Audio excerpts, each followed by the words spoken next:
Hey you guys, it's Peter, and I'm back. Of course I'm back. I'm not going anywhere. Beast! I'm YouTube famous now. Available in 2020. The album, Dad AF. Wait for it. Rock on, gold dust woman. How are you guys doing today? Oh my God, I am in such a great mood. Are you in a good mood? I am in such a great mood today. I've had kind of the most bizarre day. So for those of you that don't know, I'm going to Phoenix. Oh my Lord, family friendly, not penis, Phoenix. I'm going to Phoenix, Arizona this weekend to meet my true crime book club partner, Mel, who has a bookstagram account. If you'd like to go follow it on Instagram, it's Ginger Gonzo Reads. I will link it below. We're gonna do so many videos together. I'm gonna be doing videos in Phoenix this weekend. I'm really, really excited. I have some surprises for you guys coming. So anyway, I'm excited about that, and I woke up today. It is a beautiful day outside. So I thought, when it's a beautiful day outside, why not go and review the McDonald's McFlurry? That's Shamrock Shake McFlurry.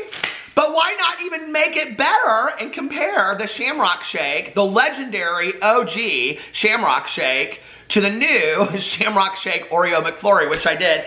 Then I did a BookTube vlog, and I went through Starbucks to get my coffee, because you know I can't start my day without my coffee. And as I was going through Starbucks, guess what? Guess what? The gods, the Drama Conch gods, spoke to Peter Review Stuff. That's my review channel. They came out with 3 new drinks at Starbucks, which I will be reviewing over the next couple days. I'm so excited. So anyway, that is my day so far. And let me tell you, as I was uploading my vlog, what I was doing, people ask me all the time, they're like, what videos do you watch? And I have to tell you, you know, like, it's very, what I watch is kind of all over the place. And in all honesty, I do not watch tons of beauty influencer videos. And I don't watch a lot of drama videos unless I'm kind of like, you know, researching, because I'm an investigator of the world, you know? Unless I'm researching or trying to figure out a storyline, what's going on, then I'll watch other drama videos, but very typically I don't. I get very interested in one specific topic, and then I watch that, right? And so in my vlog recently, I was talking about how I had gone to this place called River Country at Disney World. It was a water park when I was a kid. And that every time I tell people this, they're always like, River Country never existed. That's not true. And I'm like, yeah, I went there, right? So somebody commented on my video, and they were my vlog, and they were like, my vlog, that's kind of like a podcast, because I drive around and talk for an hour every night. All these channels are linked below. I have 5 channels. I post on them daily. So anyway, somebody posted and said there's like hundreds of videos about, there's thousands about River Country on YouTube. So I have completely fallen down the rabbit hole of River Country videos, okay? River Country closed in 2001, and there's all these conspiracies about it, that it was because of zombies, that it was because of brain-eating amoebas, that it just closed down. But to this day, weirdly enough, okay, I think, unless they paved over it now, I can't really tell. The last video that I found was of like, from like 2019, the very end. But the music still plays and the lights are on. Is that not so creepy strange? So anyway, go check out some of these videos. But then, if that was not enough, I watched this one girl's video, okay? And she's like obsessed with Disney World or Disneyland or Disney in general. And she went on this tour way back in the day, and part of the tour that she did was River Country, which is why her video came up. And it was River Country, and it was Discovery Island that she went to, and she did all this other kind of stuff. And her name is Gianna, and her channel is Teen G, which I don't know why, because she's like 23 years old. But I am like in love with her channel. I have sat there and watched like 10 videos of hers back to back, because she has 5,000 subscribers. When I went down to see how many subscribers she had, I was like, this girl's gonna have like 1.5 million, and I'm gonna be like, why have I never heard of her before? I'm literally obsessed, okay? She has such a great personality for YouTube. She's so easy to watch. She does all these vlogs, like, going on a cruise, her boyfriend's in her vlogs. I think it's her boyfriend. It could be her husband or fiance. I don't know. But like, I'm totally obsessed with her. So Gianna, if you hear this, if you see this, I love your channel. You just earned a huge fan over here just because of your river country video. So that always, see, that goes to tell you, don't ever be scared to post what you want to post on YouTube. Like, even if you think this video makes no sense, nobody's going to care about it, somebody like me might be randomly looking up time traveler videos, and you, for some reason, want to talk about some time traveler story with your grandma. Now, that wouldn't be me. I'd be telling stories about my grandma that went to prison. Oh my God, she did that. My grandma, she went to prison for embezzlement. Not once, but twice. So anyway. But like, you know, somebody might be looking up on the video like grandmas that went to prison for embezzlement, and then my video come up and somebody's like, oh, I think he's funny, and they'll start watching me. So see, you should just post whatever you want to post. Anyway, that has been my day, okay? Until I got on Twitter. Now, I have to tell you guys something. You know, I have been through the social media game, okay? I have been like beaten and winded on social media to the point where I just really don't enjoy it anymore. You know, I just really, really don't. And like, I'll get on Twitter and I'll like tweet back to people because the people that are nice, like I love to tweet them back, and that's how they can communicate with me and things like that. You know, but I get so many DMs, I have such a hard time keeping up with them anyway. And there was a while ago, and this is important to note, that, you know, like I was having a tough time on YouTube. Hold on, I gotta put some lip balm on. And so at the time, I was seeing a counselor. Hold on. This is some deep stuff, so we're going to need 2 lip balms today. And my counselor said to me, he goes, here's what we're going to do, okay? You're only going to get on, because he's like, you have to make videos, so you have to get on social media to find stuff for videos. He was like, if you didn't have to find stuff for videos, would you need to get on social media? And I was like, no, and I wouldn't, right?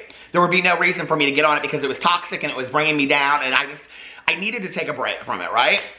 So he said, what we're going to do is you're going to get on Twitter like once or twice a day. Because Instagram, I don't have any issues with that. Facebook, I don't even enjoy Facebook, so I hardly ever get on there, right? Oh, and right now, God, the Facebook's like, if you don't agree with me on this political stance, and you don't agree with me on this political stance, unfriend me, unfriend me, unfriend me. So it's just a bitter place over there on the Facebook right now. So Twitter was where I was getting a lot of this toxicity. But Twitter can be a really great place too, okay? There's a lot of fun and a lot of haha on Twitter as well. But he said, what we're going to do is you're going to only get on Twitter like once or twice a day, right? And we're going to set the time, and then you're going to get on there, and you're going to just go through the positive mentions, and you're going to put out some positive tweet, like, hey, are you guys having a good day today? Whatever.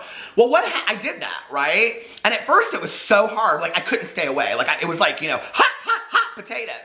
And then over time, what I realized was, this amazing notion came over me that I have complete control over my social media, right? Like, I can get on it whenever I want. I don't ever have to get on it again if I don't want to, right? Like, I could just be done with it completely and never get on it again.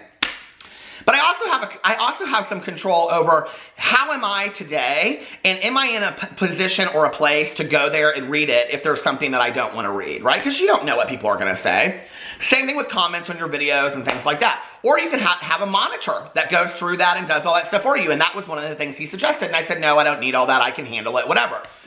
So that's what I started to do, and you know what happened over time was, my interest in Twitter, it dwindled. Like, to the point where, like, I get on there now, and I, like, enjoy, like, reading through and seeing what people are saying and stuff like that. But, like, I don't spend, like, hours on Twitter. I got better things to do, okay? I've read 19 books this year already, and I've got new projects coming up. I'm putting a true crime podcast together. You know, I'm working on a book right now. I'm writing a book. I've got 5 channels I post on a daily basis. I got things to do, okay? And take care of my dogs and make love to my husband. So, listen, I do not have time to be spinning my wheels on Twitter. I just don't. And I really, quite frankly, don't understand other people that do either. But hey, you do you, okay? I don't know who else you're gonna do. Maybe your neighbor if he's fine, but I'm just saying, I don't know, right? So whenever I see people kind of like get all stirred up on Twitter, it's always kind of to me like I get it, because like I've been there, right? But I also realize that there's a solution to it, and the solution is within us. So when I saw Jaclyn Hill go off today on YouTube or on Twitter, rightfully so, and we're going to talk about this in a second, it didn't surprise me because Jaclyn has a history of always addressing the negative, okay? But I also think maybe, I don't know what's going on in her personal life right now, maybe she can only see this kind of, like, the negativity. It's like, this is said by a lot of YouTubers, and I think there's so much truth to this. You can have 100 people tell you really nice things, but it's that one person that tells you something negative, like, that's what you hear, right? And it's hard sometimes, you know? And And I think, like, really, you know, YouTube does all this stuff about building a platform and all this kind of stuff and whatever. Don't talk. I know how to build a platform, okay? I don't know how to keep these subscribers that keep on getting unsubscribed to my channel left and right, but I listen, the rest I know. But I really think that, like, maybe one of the valid things they should teach, right, is how to deal with hate comments, how to deal with social media. Because, like, that's something we don't discuss enough, I think, on here, you know? And I have a lot of friends of mine that are like, you know, oh, my daughter's 17 and she wants to start a YouTube channel. What do you think? And I'm like, if she does, you know, she needs to be very, very, or she's 18 or 19. I'm like, get prepared because it's tough. It can be hard. Like, people sit behind their computers and they say what they say and they can be vicious, you know? And on my channel, I really don't get that many negative comments. I mean, you know, in my career, my fantastic YouTube career, in my time of being on YouTube, you know, I have covered people like Amberlynn Reed and Amy Slayton, who now, I mean, look at Amy Slayton, she's the last one, she's laughing all the way to the bank, isn't she? Good job, Amy Slayton. And let me just tell you, Amy, okay, Amy has lost an SHI amount of weight. I am so proud of her that she has taken her narrative back. And I think she's such a good example of YouTube. She's taken her narrative back and she said, listen, I'm going to turn this around, because she's on that 1,000-Pound Sisters on TLC. And she's kept in contact with me, and let me just tell you, she is doing fine with the weight loss stuff, and I'm so proud of her. But, you know, like, I think, like, when I go to her videos, she just gets, like, tons and tons of hate comments. Amberlynn Reed, tons and tons of hate comments, you know? And, you know, who is the other person that the authentically vintage girl? Simply Kenna, she got a lot of hate comments.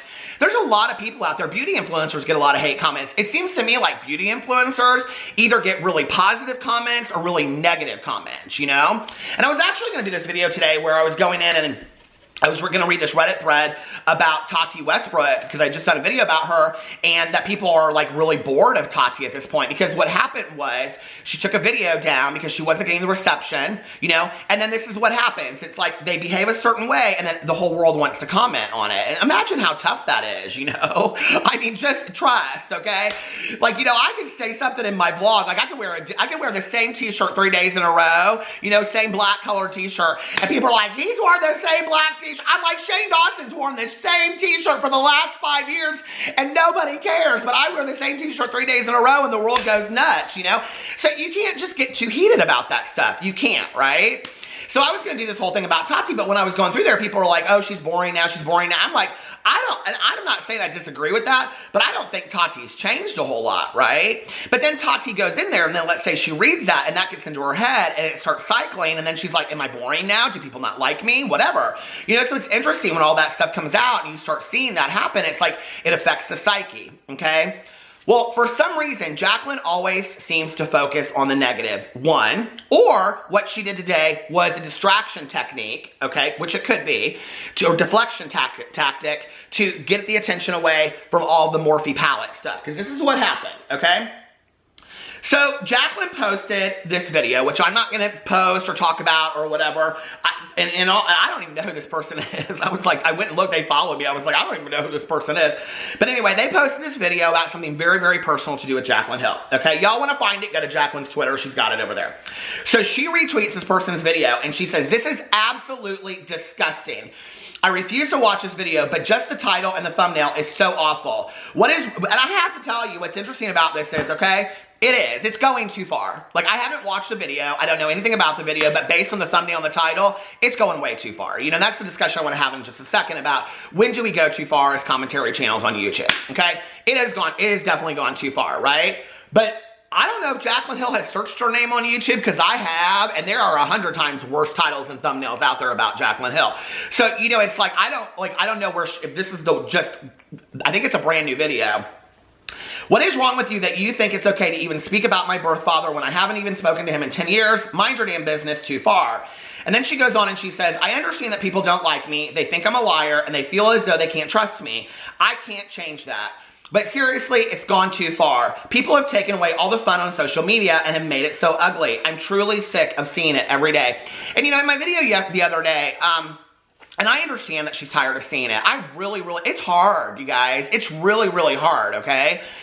But you know, the other day in my video, I said, I just think that maybe Jaclyn needs to take like a month and go away and just sign off. And I'm going to read you a comment in a second that I totally agree with. But I think she needs to take a month and just go away and just sign off of, you know, social media and just like be like done with this. I want to tell you something. I just read this book on Audible, okay? It was an Audible original. It was like 3 hours long, 4 hours long. And it was called The Last Days of August. And it was about, if this is too much for you, I'm just telling you, okay, like trigger warning, like probably these are some things you don't want to know about, but about, you know, anyway. So August Ames was an adult film star. She shared something on Twitter, and because of her stance on something, she, like, all these people came at her, and, like, they had their opinions, and it was this whole thing. And at the beginning of the book, right, she ends up taking her life, and the reason why she said, people speculate is because it's just too much. She can't handle it. When you read the book, you find out that that's not necessarily the end of that's not the whole story, okay? There's a lot more going on there than just Twitter. But at the beginning of it, her husband is saying, her husband that she was married to at the time that she passed, says that, like, he could not keep her off of Twitter when it was going on. Like, he would say, put it down, put the phone down, put the phone, and she would keep on going back to the phone, going back to the phone, going back to the phone. I have been around people with social media at times like that. When I was going through some tough times, it was like I couldn't stay off social media, which is why my counselor suggested to me, only go on there twice a day. And I'm so thankful that I listened to him, you know? There are some things, listen, you know, I remember when I got sober when I was 22 and a half years old. I've been sober for 25 plus years, right? And I remember one day I was right in this condo here. I was sitting down with my mom and I was like, wanting to tell her a bunch of stuff that I had done and, you know, like, let me tell you about this time and whatever, because I was wanting to get real honest with her about, like, my drug history and stuff. And she stopped me and she said, you know what, Peter? She goes, there are some things that a mother doesn't need to know. I think there are some things as... Call us YouTube creators, call us influencers, call us dudes with the camera, call us beauty influencers, call us, well, I'm not, but call us whatever, okay? There are some things we don't need to know that people feel about us, right? Like, there just are some things that we don't need to know. It doesn't help us. There's constructive criticism and there's cruelty. And there is sometimes a fine line and there's sometimes not a very fine line. And when I do videos on this channel, and I can't speak to other drama channels, commentary channels, or whatever, I can't speak to that, okay?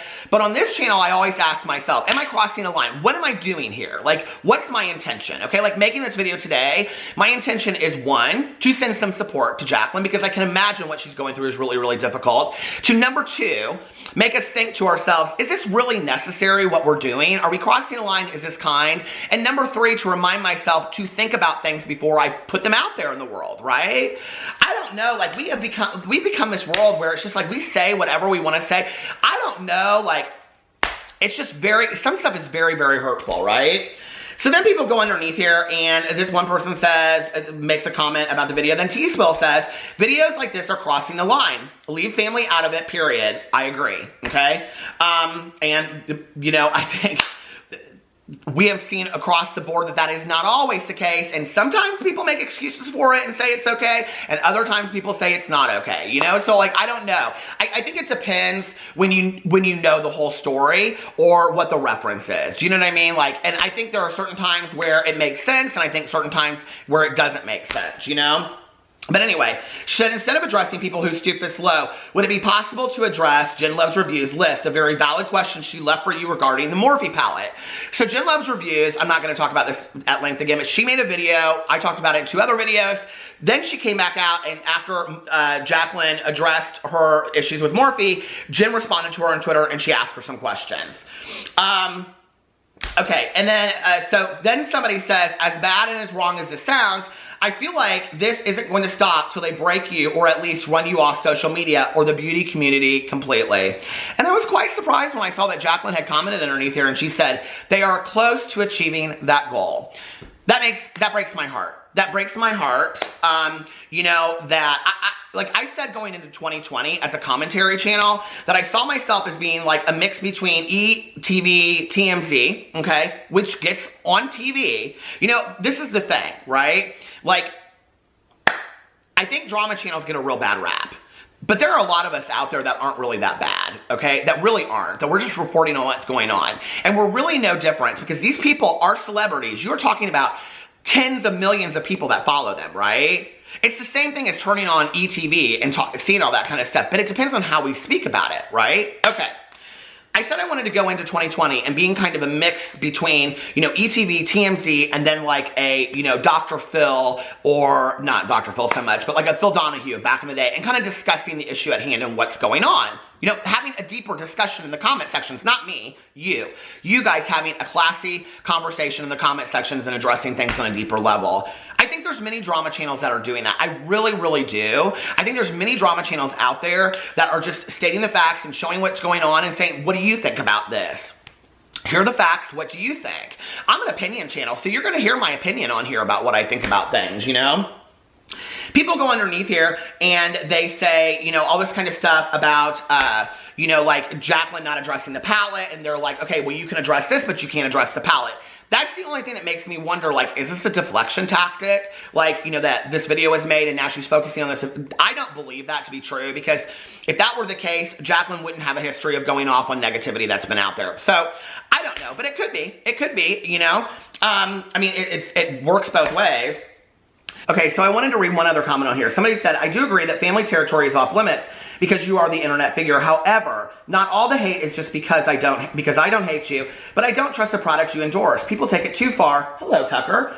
Don't like to buy it. Sorry your family's been exposed like that. People don't know where to draw the line, and I agree with that. And then down here, I think there's a comment that is really, really appropriate to this, and it says, if I were you, I would post what I need to and then sign out. Have your team read the good ones to you. I know it's hard not to look, but you will be better off not to look. And I think at this critical time where, you know, she has shared with us that she's really trying to heal herself, and she's in counseling, and she's trying to become a better person and all that kind of stuff, you know, and I know a lot of people don't believe that, right? But at some point at the end of the day, you have to kind of take what she's saying for face value if you're going to watch her and believe her, and I know that people don't, okay? Somebody else in there says, you know, that, you know, you say that there's nothing that you can do about being a liar, being this, whatever, but there are things that you can do. Like, if you don't want to be accused of being a liar, then come out and be transparent, come out and be consistent, and people will stop calling you a liar, you know? If people are calling you a bad business person, stop making bad business choices. Think them through, follow them through.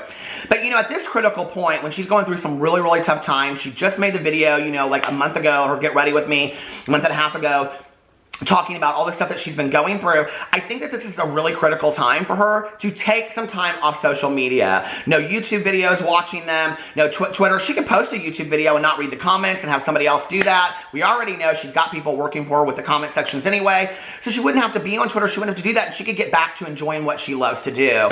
And I think that when you got all of this in your head, it's really hard, and I think part of that is what's going on with her when she sits down and she says it's really difficult to film a video right now. But I don't know. The question I think is, where do we draw the line? And I'm not just talking about family stuff, okay? Where do we draw the line, you know, with commentary channels and drama channels, and what do you guys out there think is enough, or is too much, or is it all fair, or is it none of it fair? What do you think? I would be really, as a commentary channel, I'm open to criticism, and I would really like to hear what you guys have to say. Put it in the comment section below. I love you guys, and I will see you tomorrow. Bye.